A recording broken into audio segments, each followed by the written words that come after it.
There are would-be murderers all around the world who want to kill you and me and themselves because they're motivated by what they think is the highest ideal. Of course, politics are important. Iraq, Palestine, even social deprivation in Bradford. But as we wake up to this huge challenge to our civilized values, don't let's forget the elephant in the room, an elephant called religion. The suicide bomber is convinced that in killing for his God, he will be fast-tracked to a special martyr's heaven. This isn't just a problem of Islam. In this program, I want to examine that dangerous thing that's common to Judaism and Christianity as well. The process of non-thinking called faith. I'm a scientist, and I believe there is a profound contradiction between science and religious belief. There is no well-demonstrated reason to believe in God. And I think the idea of a divine creator belittles the elegant reality of the universe. The 21st century should be an age of reason, yet irrational, militant faith is back on the march. Religious extremism is implicated in the world's most bitter and unending conflicts. We want the non-Muslims off the lands of Muhammad. We want the kuffar out of it. America, too, has its own fundamentalists. The issue for the next generation is going to be the Islamification of Europe. And in Britain, even as we live in the shadow of holy terror, our government wants to restrict our freedom to criticize religion. Science, we are told, should not tread on the toes of theology. But why should scientists tiptoe respectfully away? The time has come for people of reason to say enough is enough. Religious faith discourages independent thought, it's divisive, and it's dangerous.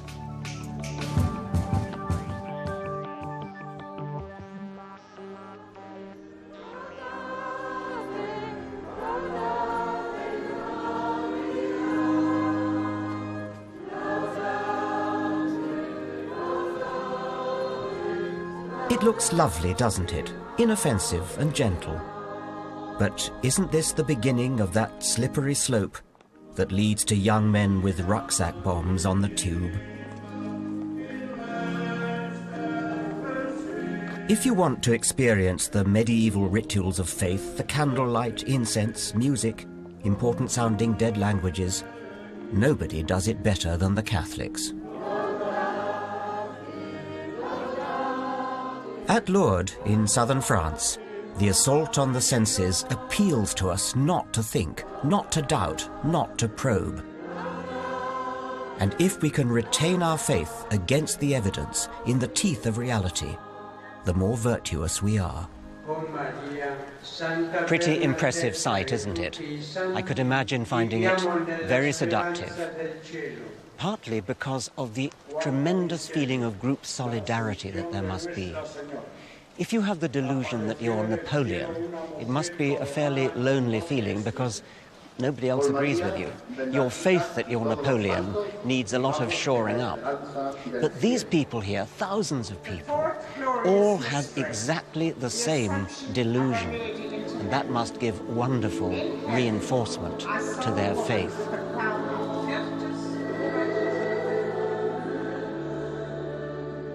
I used to think reason had won the war against superstition, but it's quite shaking to witness the faithful droves trooping through Lourdes.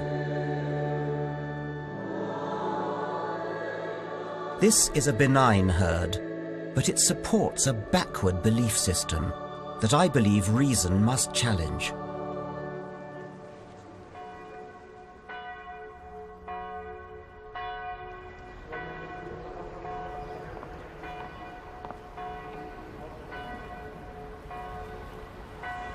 Daylight reveals more of this shrine, where a myth is perpetuated that a virgin who gave birth, Christ's Mother Mary, appeared here once to an impressionable, and I do mean impressionable, young girl. The faithful make the pilgrimage here because they believe that terrible afflictions can be cured by dragging their poor bodies up to a pool of water where the Virgin Mary made her miraculous appearance. In reality, they're probably more likely to catch something from the thousands of other pilgrims who've wallowed in the same water.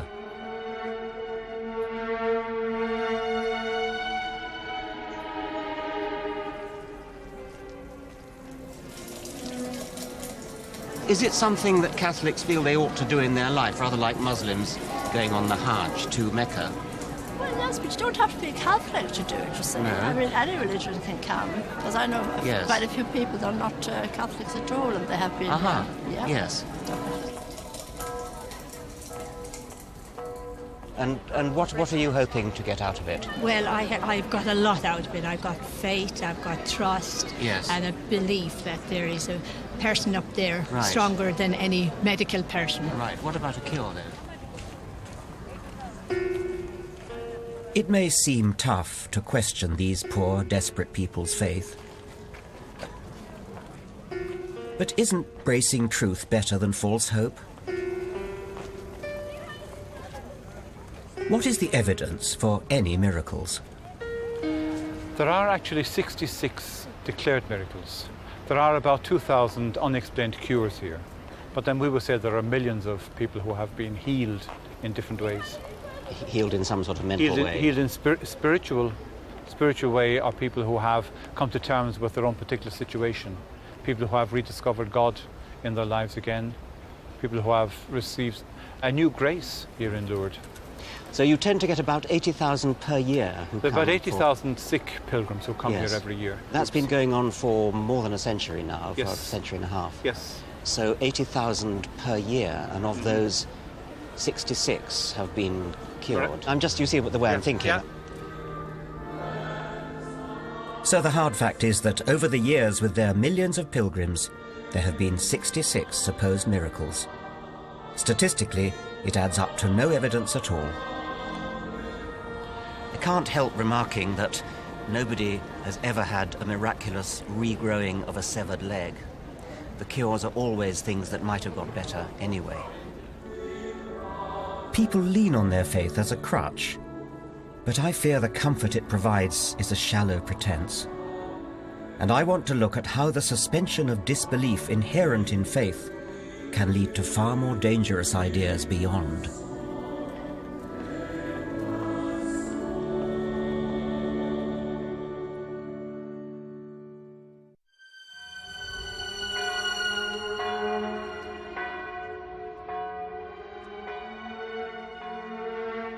People like to say that faith and science can live together side by side.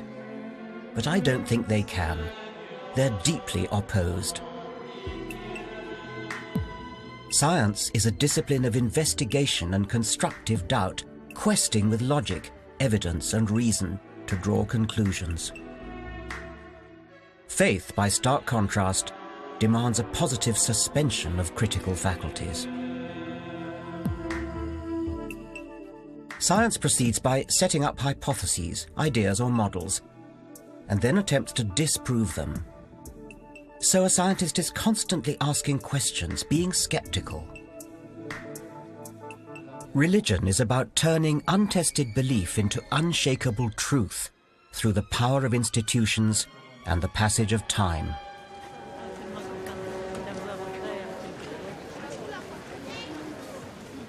Let me give you an example of this with the story of the Assumption of Mary. Catholics believe that Jesus' mother Mary was so important she didn't physically die. Instead, her body shot off into heaven when her life came to a natural end. Of course, there's no evidence for this. Even the Bible says nothing about how Mary died. The belief that her body was lifted into heaven emerged about 6 centuries after Jesus' time, made up like any tale and spread by word of mouth. But it became established tradition. It was handed down over centuries. And the odd thing about tradition is that the longer it's been going, the more people seem to take it seriously. It's as though sheer passage of time makes something that was, to begin with, just made up, turns it into what people believe as a fact. By 1950, the tradition was so strongly established that it became official truth.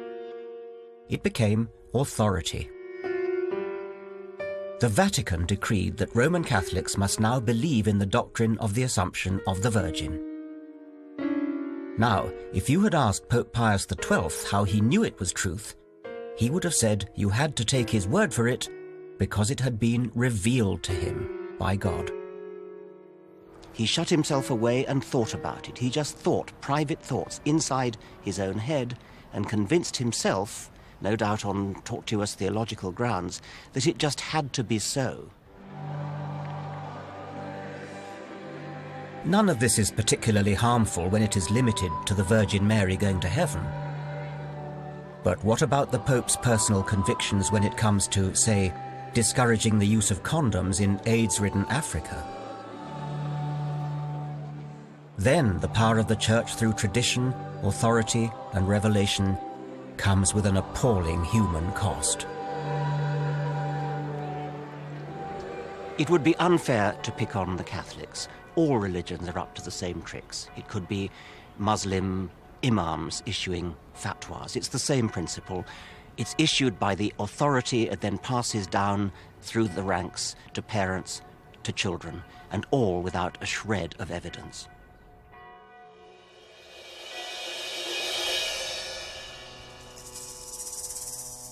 Unlike science, which sees it as a challenge, religion thrives on unsolved mystery. For early humanity, what was mysterious and unexplained was so vast that only an equally vast higher being, an alpha male in the sky, could fill that gap.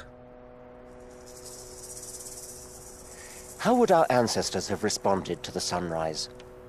There must be a fiery charioteer, a sun god to accept our sacrifices, a supreme being who, on the first day of creation, announced, "Let there be light."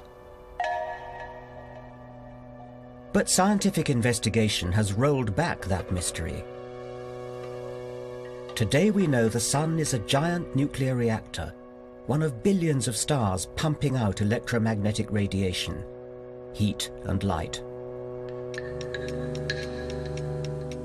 How do scientists know the things that they know about the world and the universe?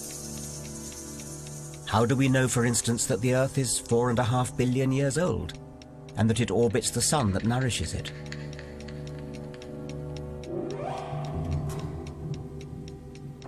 How do we know that these dinosaurs are hundreds of millions of years old? The answer is evidence. Tons and tons of mutually supporting evidence. Science is about testing, comparing and corroborating this mass of evidence, and using it to update old theories of how things work. I do remember one formative influence in my undergraduate life. There was an elderly professor in my department who had been passionately keen on a particular theory for, a number of years. And one day an American visiting researcher came and he completely and utterly disproved our old man's hypothesis. The old man strode to the front, shook his hand and said, "My dear fellow, I wish to thank you. I have been wrong these 15 years. And we all clapped our hands raw. That was the scientific ideal of somebody who had a lot invested, a lifetime almost invested into theory. And he was rejoicing that he had been shown wrong and that scientific truth had been advanced.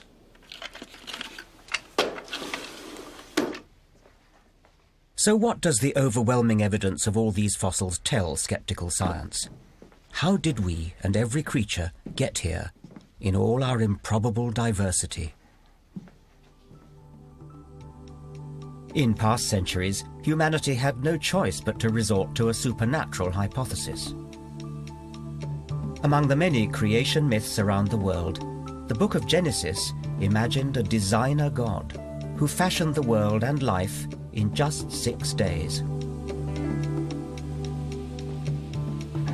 Finally, in the 19th century, science pieced together what had really happened.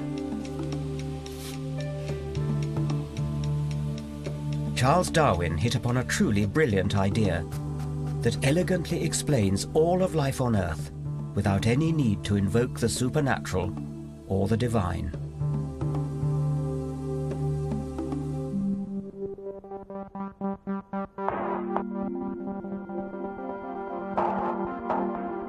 Here's a helpful way to look at the problem Darwin faced. Climbing a mountain. Let's call it Mount Improbable. Let's say at the bottom we have the simple bacterial beginnings of life on Earth. At the top, man today, or any complicated piece of biology. So how did we get to the top? If it had happened by blind chance, or by design, it would be equivalent to leaping up a sheer cliff in a single bound. Utterly out of the question. If we come round the other side of Mount Improbable, we find something very different. Here there's no sudden precipitous cliff. Here there's a gentle slope, a gradient of evolution. All we have to do is put one foot in front of the other, and we'll get to the top. Darwin's great insight was that life evolved steadily and slowly, inching its way gradually over 4 billion years. Natural selection, not a divine designer, was the sculptor of life.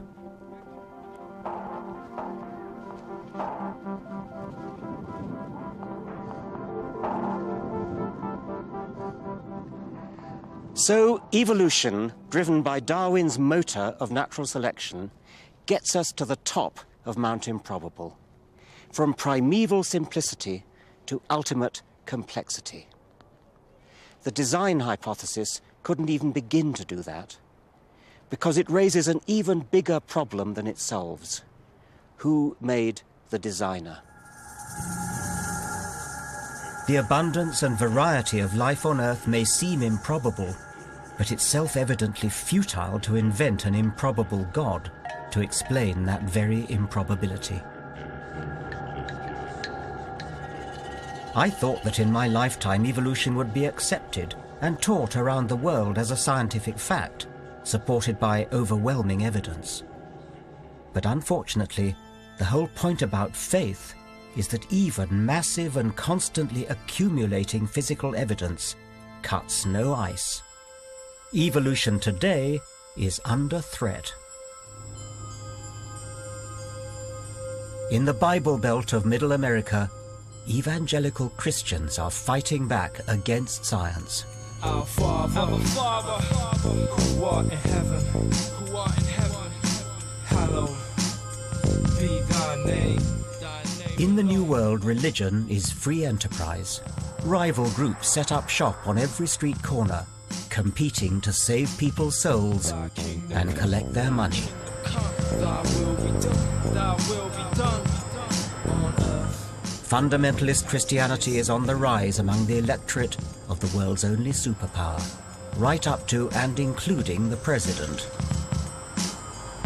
If you believe the surveys, 45% of Americans, that's about 135 million people, believe the universe is less than 10,000 years old. Power and all the glory on earth, as it is in heaven.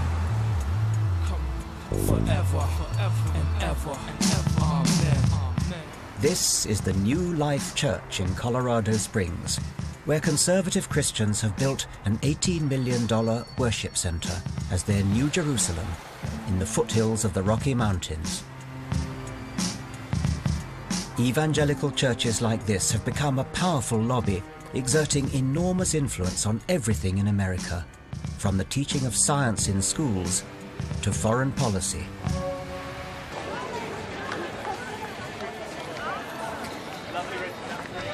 This place strains belief. It isn't just a church, but a ready-made social network. The 12,000-strong congregation can also attend 1,300 organized programs where they can meet to exchange Christian tips on everything from marriage to dog walking.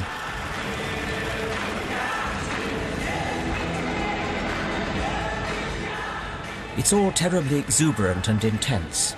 Much less tradition here than in Lourdes, but plenty of swaggering authority.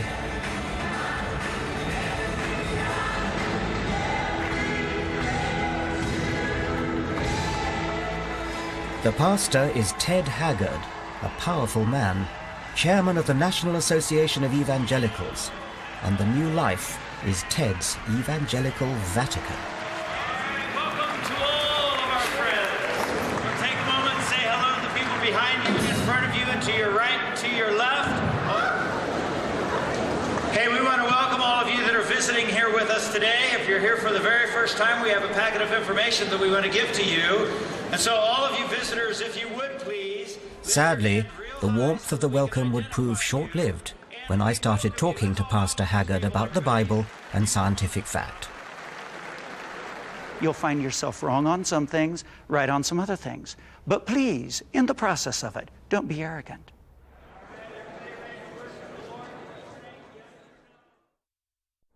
All right, let's all pray together. Father, in the mighty name of the Lord Jesus, we love you and we praise you. We exalt you here this morning, Lord God.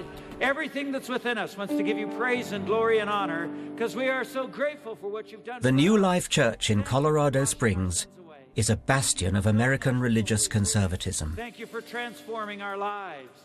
Thank you, Lord God.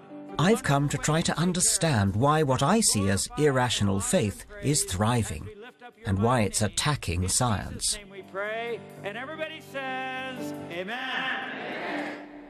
Welcome to the United States. Thank you very much. Pastor Ted Haggard has a hotline to God and to George Bush.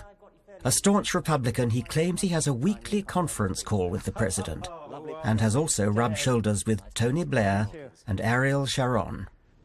Well, that was really quite a show you gave us today. A fair bit of money seems to have been spent here. Yes. I wanted people to be able to worship and enjoy it and be in a setting where the speaker is close to them. That's why it's in the round. And so they can be up close to me and so I can look at them. Well, it's certainly very effective what you do. I mean, it seemed to me to have all the arts of... I mean, I was almost reminded, if you'll forgive me, of a sort of Nuremberg rally. I mean, it was such incredibly... Well, Dr. Goebbels would have been proud. I don't know anything about the Nuremberg rallies, but I know lots of Americans think of it as a rock concert. What can I give to you that you don't already have? There's nothing I can do without the strength of your hand. Your ways are higher than the skies and beyond. When I prepare a presentation, I don't prepare it to get a group of lunatics to come in and just say, oh yes, Pastor Ted, you're just so wonderful. I believe everything you say. I would be opposed to that. Here the Bible says, who have been chosen according to the foreknowledge of God the Father. This is talking about us. We've been chosen for, what's that word there, everybody?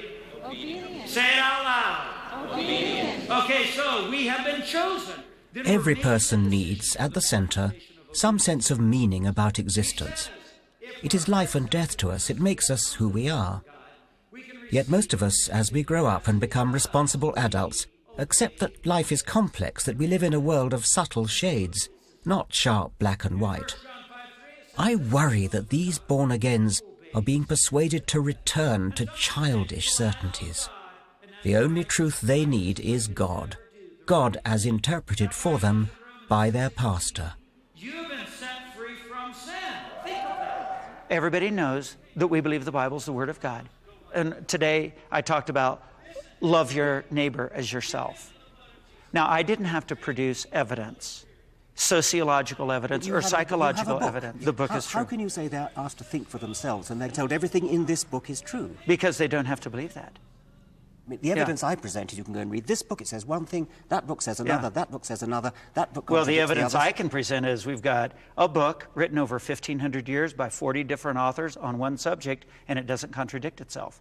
Where you can't give me two experts in certain areas that are in the same generation, in the same area of study, that don't contradict themselves. That's the beauty of science. We have lots of evidence, and the evidence is all the time coming in, constantly changing our minds. Right. And whereas you have one book which you say doesn't change. Exactly. That's not getting to think for themselves. And we've all decided as a group to go into the holy place. True or false? True.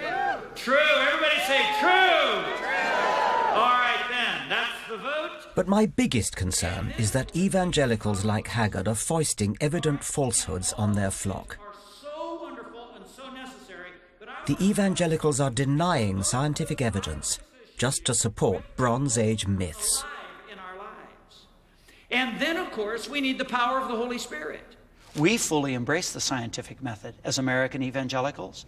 And we think as time goes along, as we discover more and more facts, that we'll learn more and more about how God created the heavens and the earth. The scientific method clearly demonstrates that the world is 4.5 billion years old. I mean, do you accept that? Yeah, you know what you're doing is you are accepting some of the views that are accepted in some portions of the scientific community as fact. Where in fact your grandchildren might listen to the tape of you saying that and laugh at you. You want to bet? Sometimes it's hard for a human being to study the ear or study the eye and think that happened by accident. I beg your pardon, did you say by accident? Yeah. What do you mean by accident? That the eye just formed itself somehow. And who says it did? Well, some evolutionists say it did. Not a single one that I've ever met. Really? Really. Oh. You obviously know nothing about the subject of evolution. Or maybe you haven't met the people I have. But you see, you do understand. You do understand that this issue right here of intellectual arrogance is the reason why people like you have a difficult problem with people of faith. I don't communicate an air of superiority over the people because I know so much more. And if you only read the books I know, and if you only knew the scientists I knew, then you would be great like me. Well, sir, there could be many things that you know well. There are other things that you don't know well. As you age, you'll find yourself wrong on some things, right on some other things. But please, in the process of it, don't be arrogant.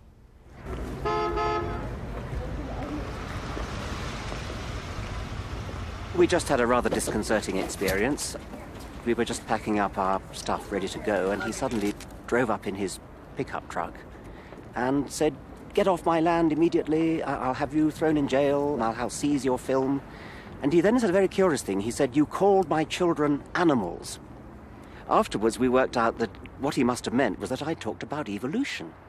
He thought I was saying that his flock were animals, which of course in a sense I was, because all humans are animals.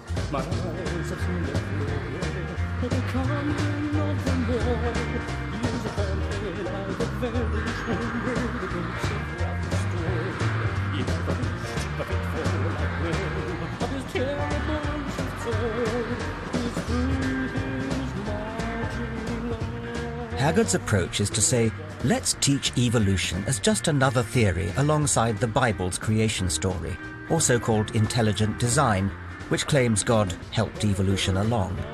It sounds so reasonable, doesn't it?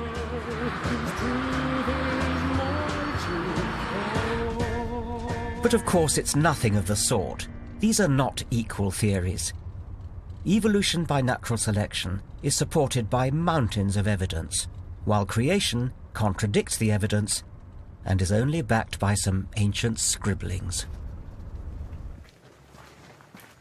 With Haggard and his followers on their doorstep, the rational atheist minority here feel so browbeaten that they've organized themselves into what they call a free thinkers group, which meets furtively, perhaps to fantasize about moving to Canada. How nice to meet you. Hey, Richard, it's wonderful. Welcome, welcome. It's so nice. Do free thinkers in America feel pretty beleaguered at the moment? I've had my fair share of vitriolic letters and messages from parents saying that I'm Satan's incarnate for teaching evolution.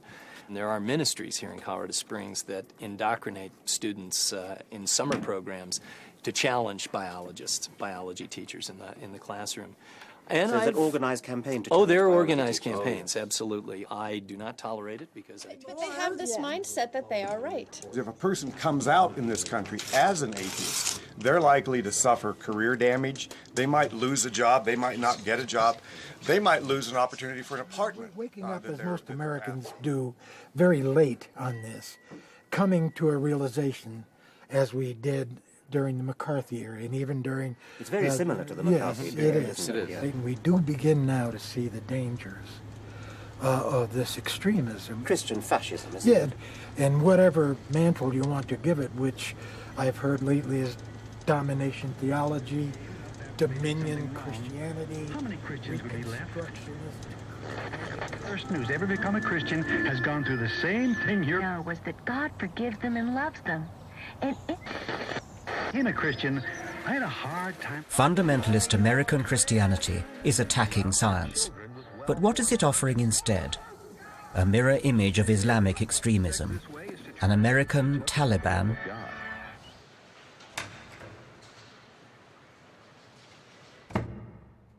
We live in a time of lethal polarization, when the great religions are pushing their conflict to a point where it is difficult to see how they can ever be reconciled. In New York, Madrid and London, we've witnessed the religious insanities of the Middle East penetrate the heart of the secular West.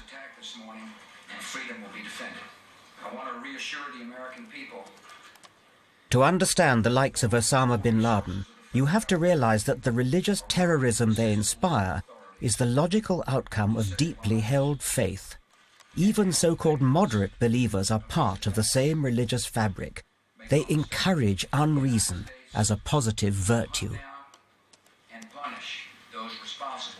What's really scary is that religious warriors think of what they are doing as the ultimate good. Those of us brought up in Christianity can soon get the message. Onward, Christian soldiers, fight the good fight. Stand up for Jesus, ye soldiers of the cross.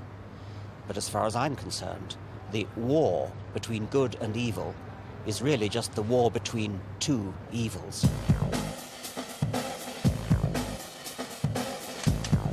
This is the Holy Land, where the terrible certainties of faith began and still rage. I've come here because it's a microcosm of the religious conflicts which threaten rational values and civilization. The dreadful combination of politics and extreme faith has caused the death of almost 4,000 people here in shootings, suicide bombings, and reprisals in the last 5 years.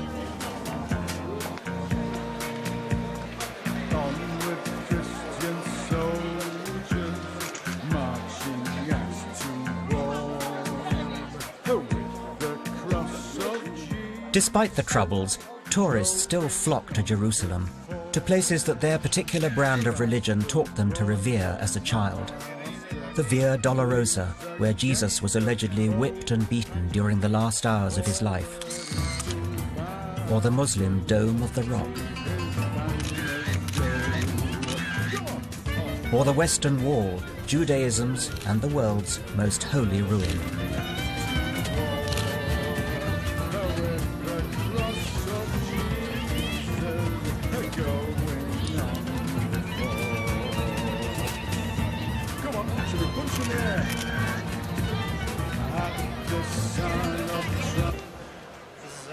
Special church because the church here is on the surface it looks like a place of harmless myth. Because here is the hill of Calvary where Jesus was crucified and the tomb of Jesus. Here what we are facing to the stone of anointment where the body of Jesus was taken down from the cross. So this is the slab where Christ's body was anointed with oil. How do we know that? Is there any evidence that it was here? You see, this is by telling from person to person. It's tradition. Tradition yes. from generation to the next. Yeah. We can see the hole where the cross was stood, where they're putting the cross inside the hole, and this is the place where the place of the crucifixion and where Jesus died on the cross. You don't really believe that, do you? This is the Christians, I explained to you that they believe this is the place where the crucifixion took place. And if we come closer to here, to my side, please. Thank you. Guard of the tomb is the Greek priest. The tomb regarding the tomb of Jesus. This is left from the big part of the stone which closed the tomb. What we call it the rolling or angels. Watch your head, please. Thank you very much. Yes. This is where you laid and rose from death. We call it sepulchre, means empty tomb. God bless you. You can touching the tomb. You can make your prayer. Please, I get 4 days off. You come tomorrow, you leave, no Thursday. Forget it. This holy city has to be one of the least enlightened places in the world. And it is also a place of barely suppressed religious hatreds. There will come the day, and that day is now, when you're on our lands spreading these ideas that the soldiers of Allah will not put up with this.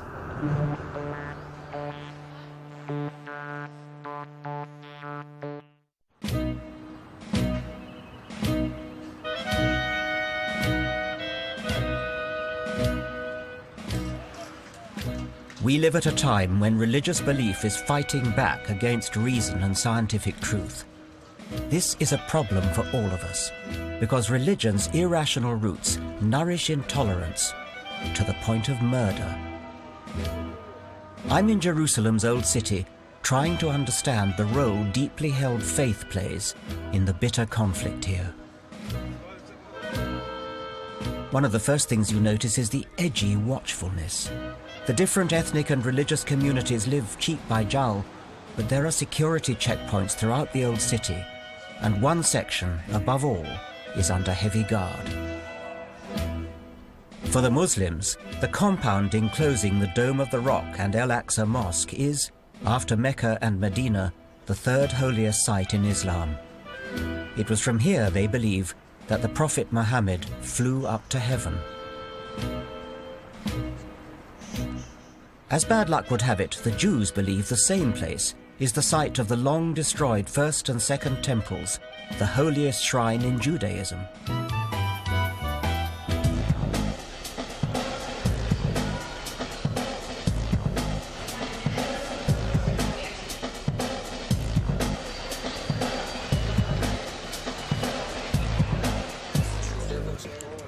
Jews are not allowed to worship inside the compound.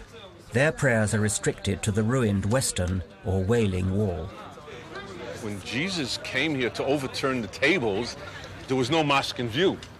When the Arabs conquered this part of the world, they established the Al-Aqsa Mosque, and then they put over where we think is the main temple compound, where the altar was, where the Holy of Holies was, they put another building called the Dome of the Rock, which is not properly a mosque.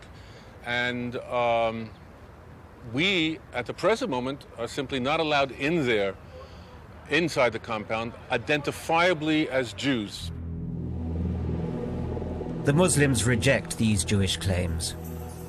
And when Ariel Sharon entered the Temple Mount area in the year 2000, I came here with a message of peace.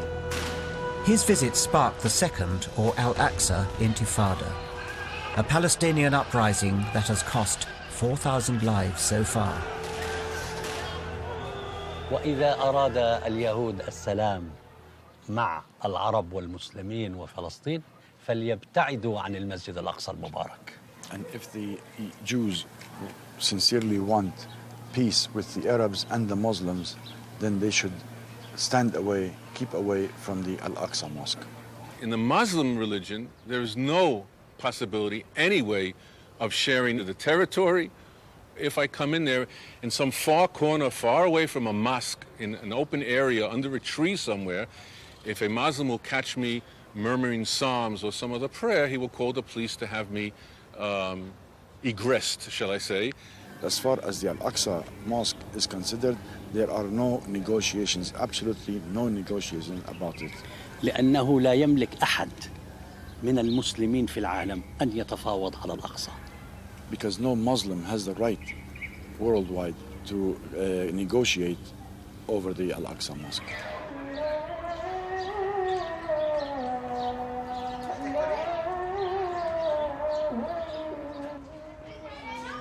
Again and again, my conversations come back to the solid walls that religion puts up, back to implacable faiths.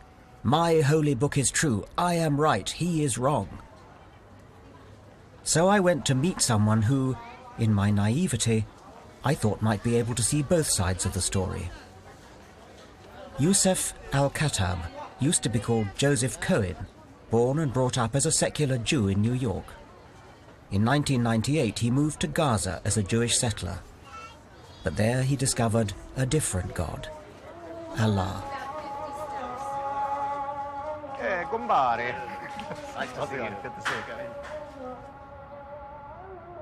What I noticed coming to this center of world religions, what a lot of hatred religion fosters. I mean, I'm an atheist, and I'm rather gentle. I don't hate people, but it seems to me that I'm hearing hate on all sides, and it seems to me all to do with religion. I hate atheists because atheists don't care if somebody fornicates in the middle of the street. They don't care if their women go bouncing around on TV topless. It makes no difference to them. They don't believe in anything. If you don't believe in a set rule, and you believe that a constitution can change, and you can amend the rules as they go along, and you don't believe in God's rule, then what law do you have? You just have man-made laws.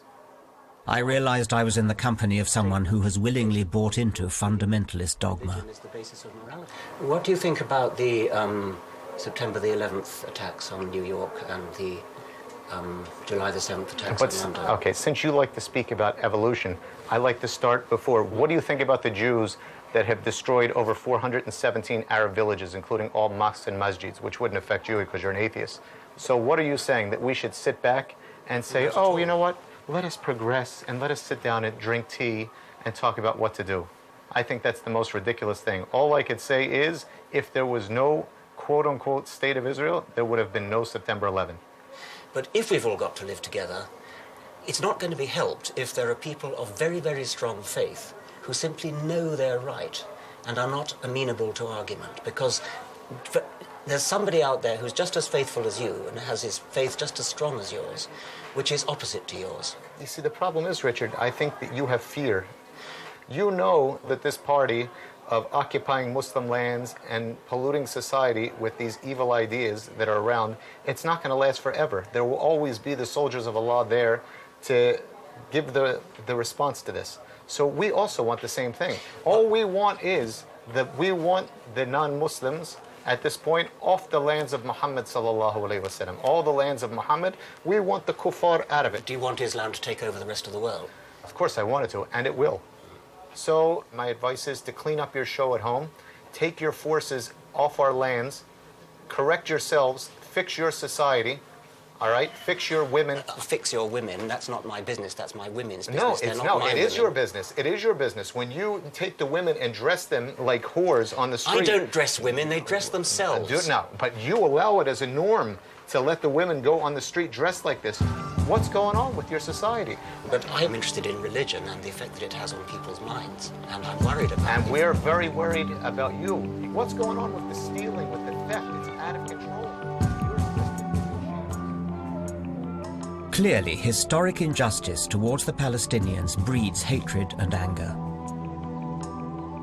But we must face up to the fact that in creating the death cults of suicide bombers, it's unshakable, unreasonable conviction in your own righteous faith that is the key.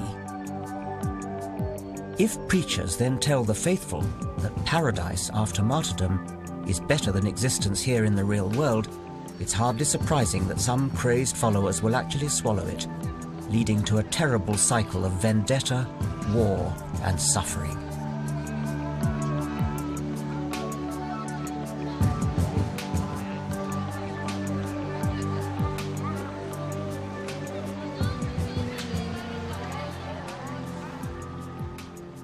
Well, I'm here on the Mount of Olives, looking out over this beautiful old city.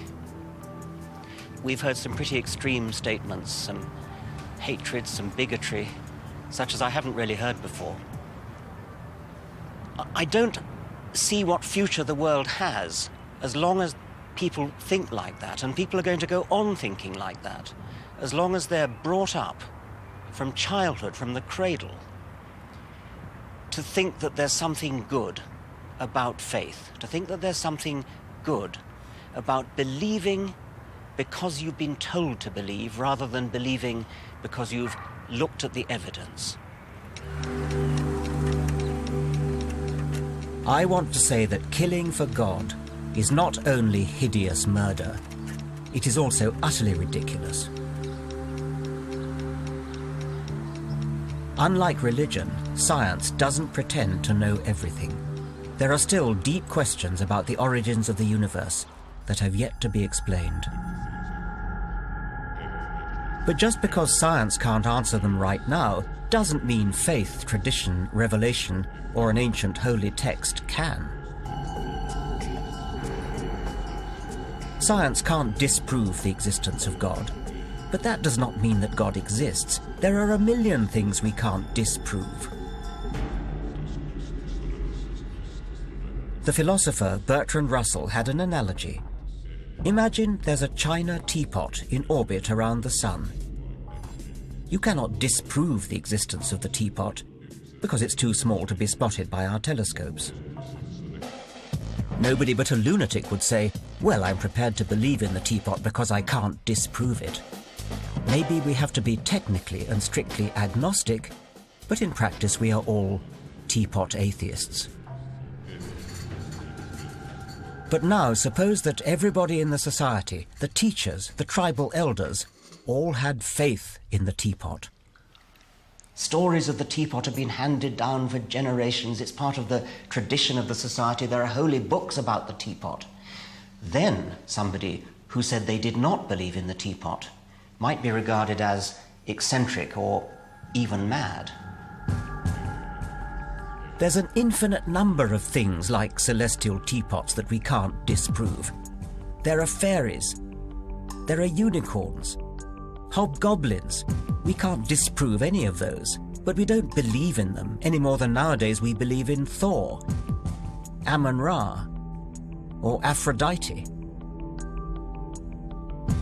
We are all atheists about most of the gods that societies have ever believed in. Some of us just go one god further.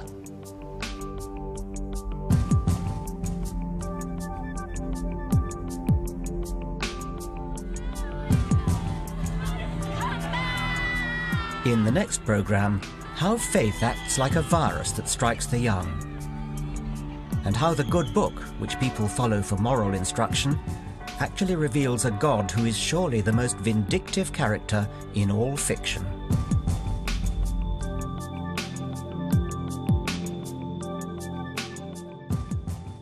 There's more discussion on the issues raised in this programme on Channel 4's Can You Believe It website at channel4.com/culture. Next up, George reckons he's down with the youth. Or is he? It's Celebrity Big Brother.